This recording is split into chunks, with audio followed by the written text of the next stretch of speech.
Welcome to the All-Star Planning Podcast. My name is Kelsey, and this is the place where I talk all things teacher lesson plans. Before we begin, I need to say Happy New Year. Welcome to 2021. Here we are. I think a lot of people were anticipating 2021 being like the fresh new leaf that we all want, but I feel like for teachers that's not really the case because we are still hybrid teaching, online teaching, social distance teaching, teaching behind a mask, teaching behind a shield, whatever. Not much is really changing for us, but I feel like a lot of us are looking for something to change. And I today am going to talk to you about a few things that over my years of teaching I have changed in the middle of the year, which as a brand new teacher, I thought that whatever you started in September needed to be what you did for the whole school year. Guess what? That's not true. You are the boss of your classroom, so you get to decide what the rules are, for the most part, that is. And I'm going to talk to you today about a few things that I have changed in the middle of the school year, just because I felt like it was the right thing to do. So the very first thing that I ever changed was actually my planning method, believe it or not. All-Star Planning Podcast. Come on, Kelsey, no way.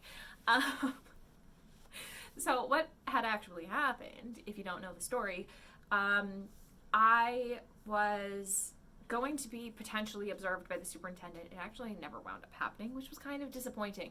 But we got word that the superintendent was going to come visit the school and specifically wanted to see high-level science. And at the time, I was the highest level science teacher there was teaching chemistry. Only chemistry teacher in the building.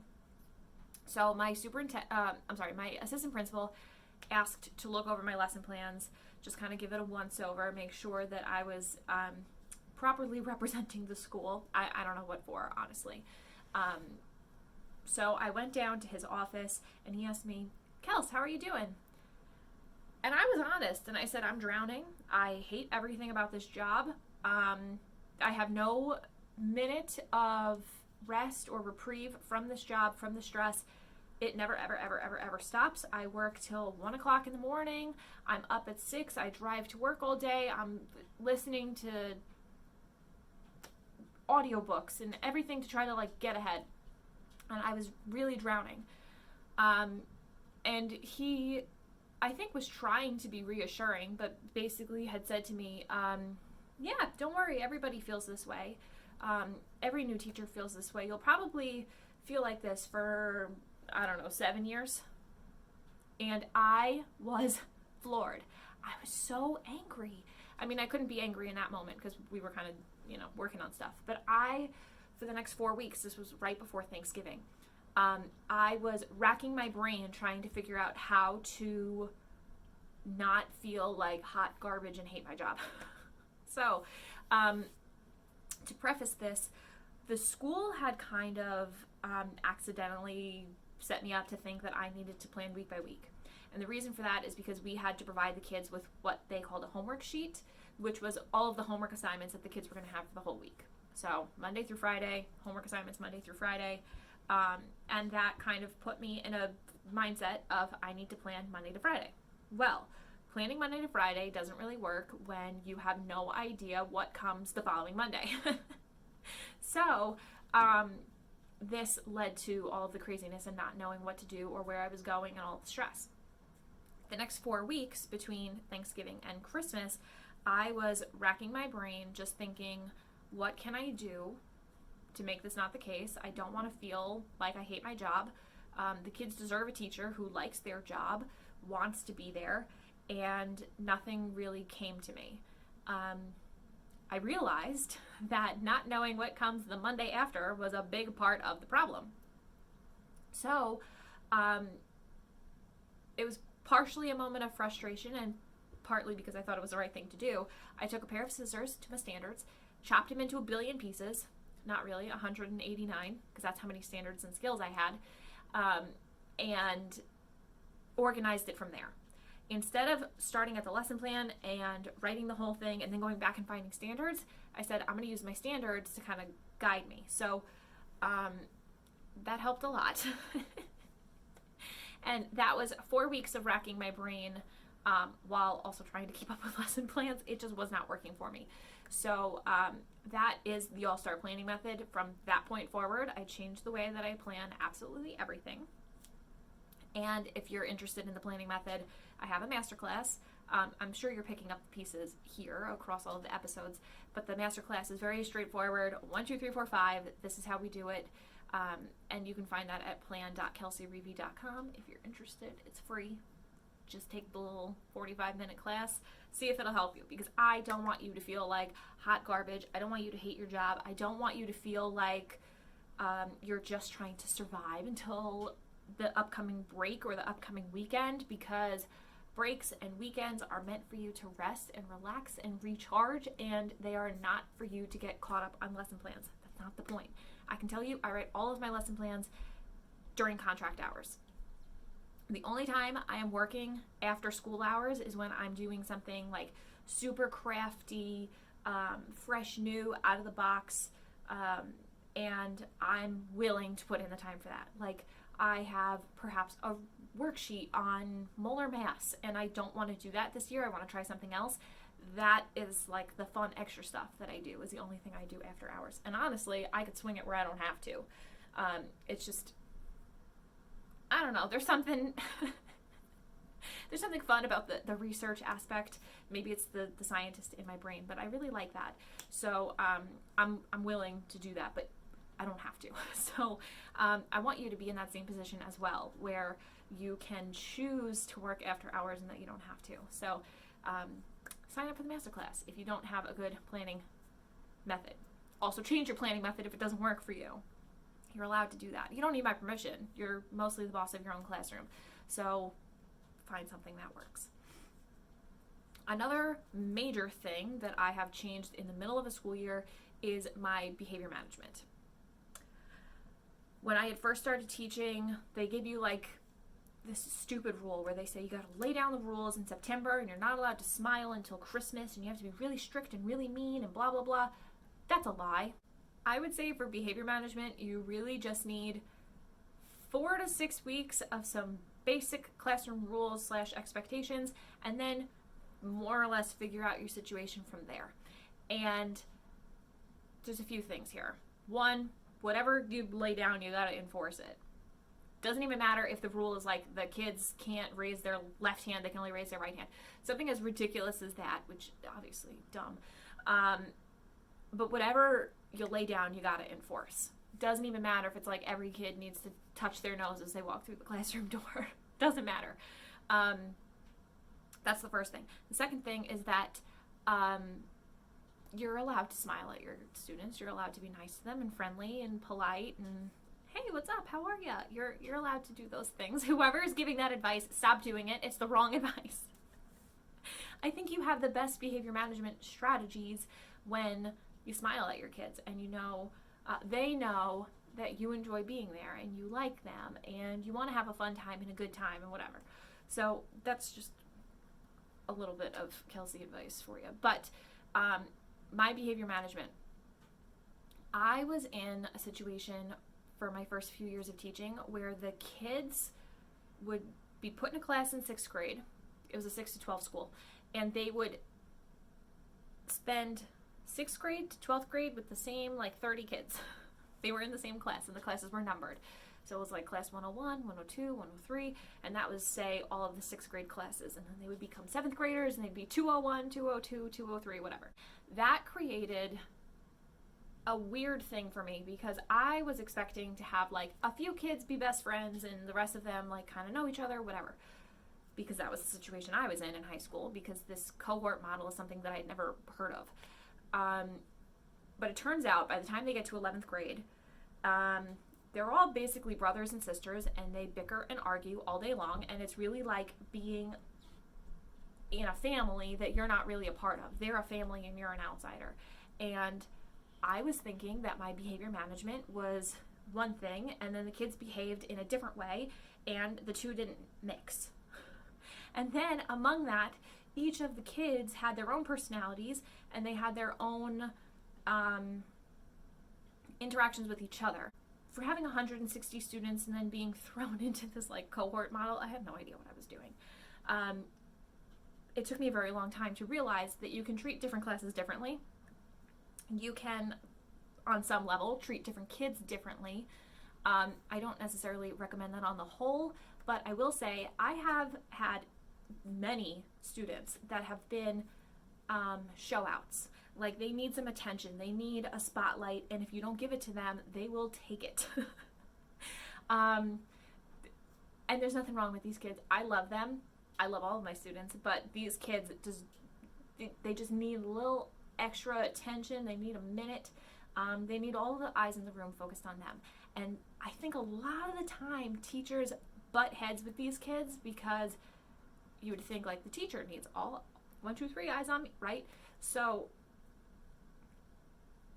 I realized that if you give these kids just 1 minute, 1 minute, and it can even be an academic minute. You ask them to go be the teacher at the board for a minute. You ask them to collect everybody's papers. They just need one spotlight moment where everybody is focused on them, eyes on them. They're the most important person in the room for that 60-second period. You'll be okay. But you can't do that with all the kids. There are some kids who are super shy, don't want to talk to anybody, and I don't think, for the most part, that these kids should be forced to talk to people they don't want to talk to stand up in front of a room that they don't want to. People have different personalities, and we need to be respectful of their different personalities, for the most part. Obviously, the shy kids need to be, pushed out of their comfort zone, but not launched out of their comfort zone. So, you treat different kids differently. There are some kids that will be the line leader a lot of the time. There are some kids who are going to be, the last kid on the line that closes the door because they don't want any attention on them. Different kids can be treated differently, and different classes can be treated differently. There was one year I had a class, I would see them first thing in the morning. They were quiet, perfect angels. Mostly they were just too tired to do anything other than be quiet, perfect angels. But that class was very easy to manage. I would teach them, they'd learn. It was, what you dream of, right? And then the next class was a class of show outs, and they were crazy.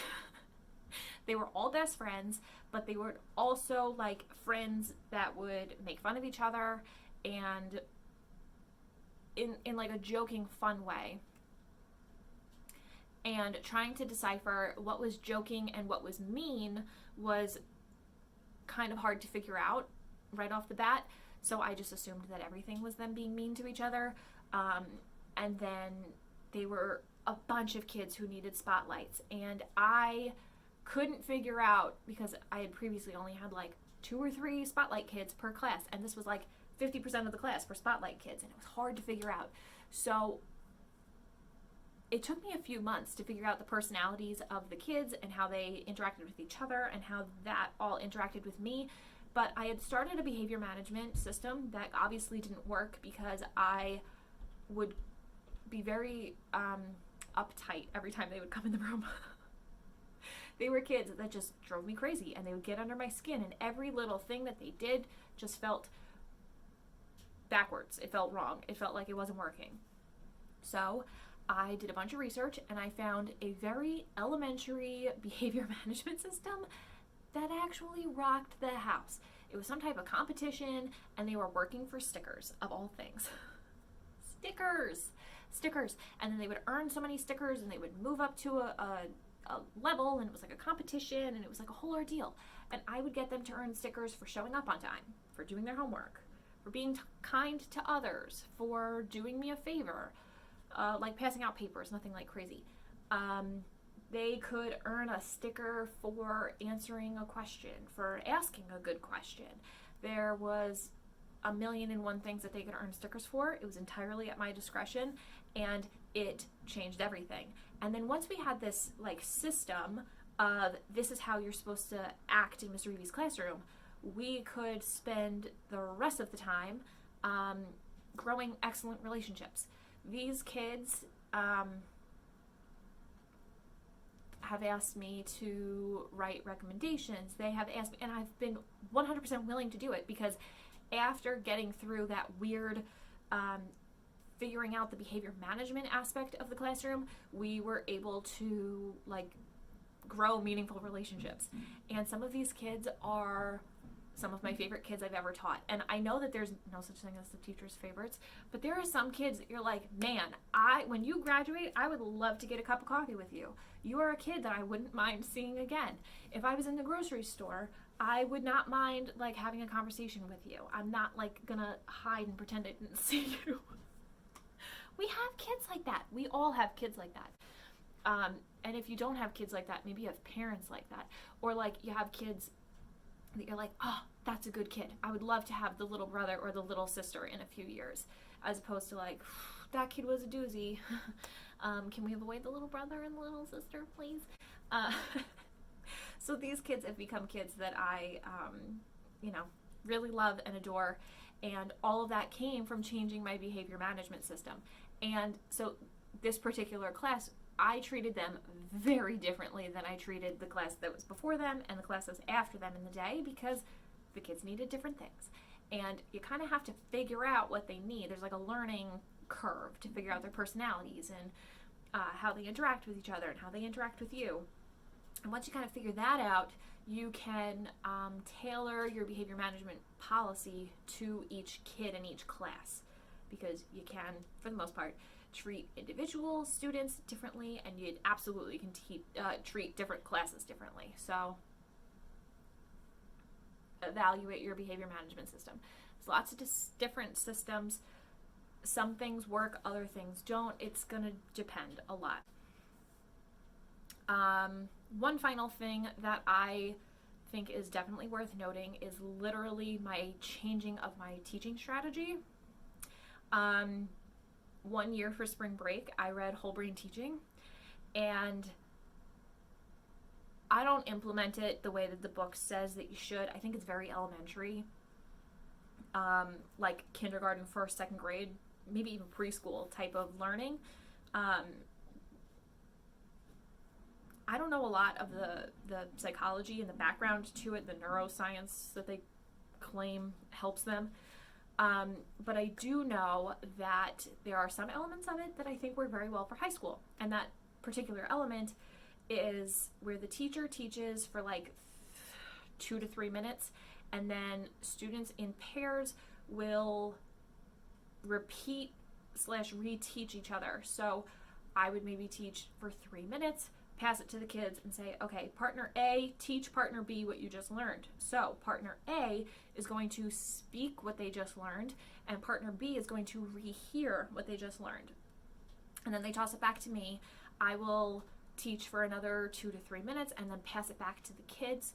So now at this point, student B is going to be the teacher and student A is going to be the student, and they kind of get to rehear and speak, or just speak, I guess, what they had just learned.